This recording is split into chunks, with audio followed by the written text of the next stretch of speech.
सिद्धेश्वर बाबा का धाम है, सभी के चरणों में अपना प्रणाम निवेदित करती हूँ। तत्पश्चात मंचासीन समस्त मंत्री, समस्त सम्मानित जन और मेरे समक्ष मेरी माताएं, मेरे भाई और मेरे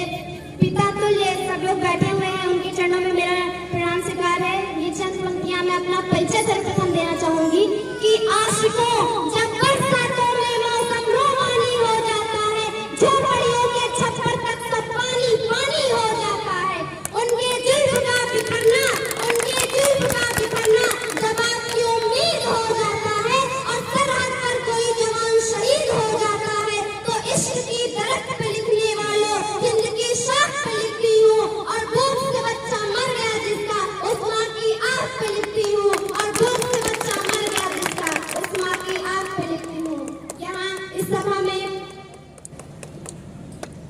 अधिक से लोग युवा लोग हैं और मैं भी,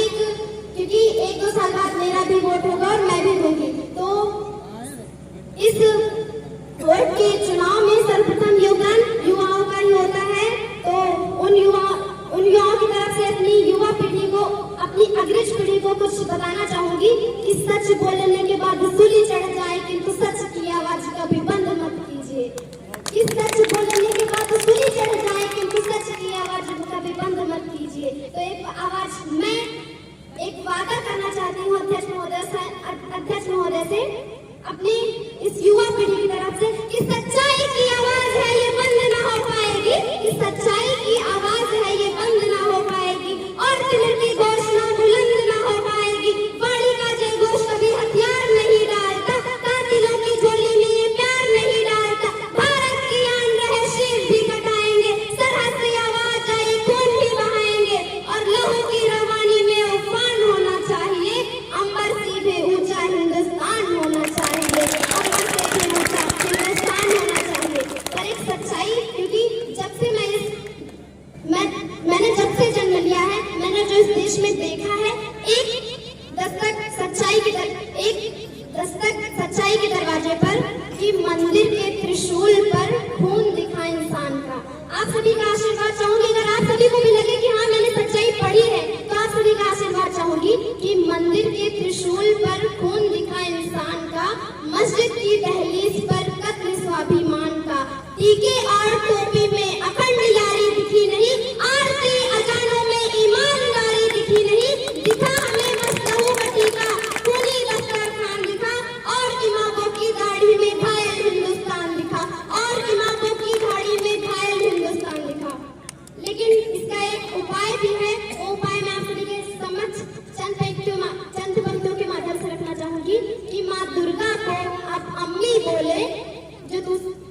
जो हमारे मुस्लिम भाई लोग हैं उनसे कहना चाहूंगी कि माँ दुर्गा को आप अम्मी बोले, हम अल्लाह को भगवान, माँ दुर्गा को आप अम्मी बोले, हम अल्लाह को भगवान, हौले हौले ऊंचा कर दे पूरा हिंदुस्तान, हौले हौले ऊंचा कर दे पूरा हिंदुस्तान। और मेरा सौभाग्य है कि मुझे खाकी वर्दी सुनने आ रही है, तो मैं इन पे भी कुछ पढ़ना चाहूंगी। और चंद प्रश्न मैं आपको अपने पीछे हुए इतिहास को दिखाना चाहूंगी कि जब पूरी दुनिया को चिन्ह ज्ञान को छोड़िए अक्षर ज्ञान तक नहीं था, तो हमने 4 वेदों की रचनाएं कर दी थी, और इस मिट्टी ने वो पत्थर दिया जिसे लोग कोहिनूर करते हैं, उसे खरीद सकने की दौलत पूरी दुनिया की दौलत में नहीं थी। और सिकंदर की शमशीर में इतना फौलाद नहीं था, उसके किसी भी सैनिक के पांव की इतनी औकात नहीं थी, वो तो इस मिट्टी के एक भी माथे के कण के माथे पर विराजमान हो जाए। तब जाके अलाउद्दीन इकबाल ने लिखा था कि यूनान मिस्र रोमा सब मिट गए जहाँ से, कुछ बात तो है हस्ती मिट्टी नहीं हमारी, सदियों रहा है दुश्मन दौरे जहाँ हमारा, सारे जहाँ से अच्छा हिंदुस्तान हमारा, सारे जहाँ से अच्छा हिंदुस्तान हमारा। और ये पंक्तियां खाकी वर्दी के सम्मान में कि इस देश की रक्षा को जब खाकी वर्दी लाल हुई, सच्चाई है ये, एक घटना की सच्चाई है, वो आप सभी के समझ रखना चाहूंगी कि इस देश की रक्षा को जब खाकी वर्दी लाल हुई, संसद छूने वाली ताकत 100 गज दूर हलाल हुई, इनके गर्भ खून के छींटे साहस की तहरीर बने, ये जीते जी लोकतंत्र के मंदिर के प्राचीन बने, और इन जवानों की कुर्बानी ने भारत का मान रखा, अपनी लाशें बिछा नींव में ऊपर हिंदुस्तान लिखा, अपनी लाशें बिछाने में ऊपर हिंदुस्तान लिखा। और आज ये जो दौर चल रहा है, मतलब आज कुछ 10-15 दिनों से चुनाव वाला, इसमें आप सभी हमारे अध्यक्ष महोदय के परिचय से, क्योंकि ये वो सूरज है जिन्होंने अपनी रोशनी से इस पूरे महाराजगंज को चकाचौंध कर दिया है। इस पूरे महाराजगंज में जो एक सत्यता, इस ईमानदारी और अपने स्वभाव से उन्होंने महाराजगंज के नगरवासियों को इतनी अच्छे तरीके से प्रभावित कर दिया है कि अगर इसके बाद भी जिस प्रकार श्री रामचंद्र जी ने जब उनके पिता दशरथ ने उन्हें वनवास दिया था, तो उन्होंने फिर वो मतलब बहुत संतोष में थे कि आपने हमें वनवास, मतलब वो अपने बेटे को, क्योंकि उनसे बहुत ज्यादा प्यार करते थे, तो उन्होंने बहुत डर रहे थे वो जब। लेकिन श्री रामचंद्र जी ने कहा कि पिताश्री, आपने ये कष्ट, मतलब मुझे इतना बताने के लिए आपने इतना कष्ट किया, अगर आप आपने हम पे इतने उपकार किए हैं कि मैं अपने चमड़े की जूती बना के फिर आपको बनाऊं तो मेरा कर्ज नहीं उतरेगा। इसी प्रकार आज हम सभी का कर्तव्य है कि क्योंकि जो हमारे अध्यक्ष महोदय जी ने इस महाराजगंज के लिए किया है, अगर हम अपने ओर से इनको विजयी बनाए, तो ये सभी आज ये हमारा कर्तव्य है, क्योंकि इन्होंने जो महाराजगंज के लिए किया है वो इतनी जल्दी, वो श्री रामचंद्र जी ने जिस प्रकार अयोध्या के लिए किया था, त्रेता युग में मैंने क्योंकि रामायण देखी है, तो वो झांकी मैंने श्री रामचंद्र जी में अपने अध्यक्ष महोदय में पाई है। और अंत में, क्योंकि ये जो दौर चल रहा है, सबके मन में एक डर होता है, तो अपनी पंक्तियों के माध्यम से आप सभी का डर भी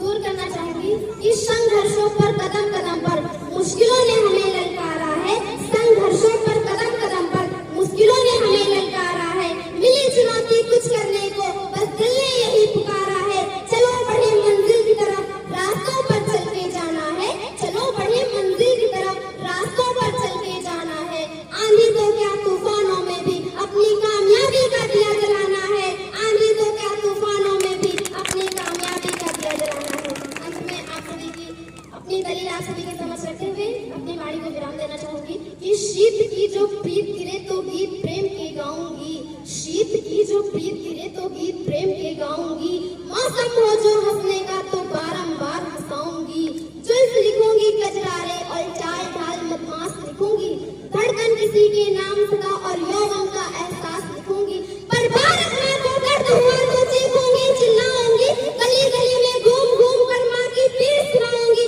आजाद सुभाष पटेल को रात गुरेज जगाऊंगी, अशफाकुल्लाह खां की बाजी का गौरी दोहराऊंगी, और शमशीर बना के कलम को अपने तिरंगे का जयगान लिखूंगी, और दुश्मन की छाती पर चढ़कर जय जय हिंदुस्तान लिखूंगी, दुश्मन की छाती पर चढ़कर जय जय हिंदुस्तान लिखूंगी। जय हिंद, जय भारत, जय भारत माता की, भारत माता की, भारत माता की, भारतीय जनता पार्टी जिंदाबाद जिंदाबाद।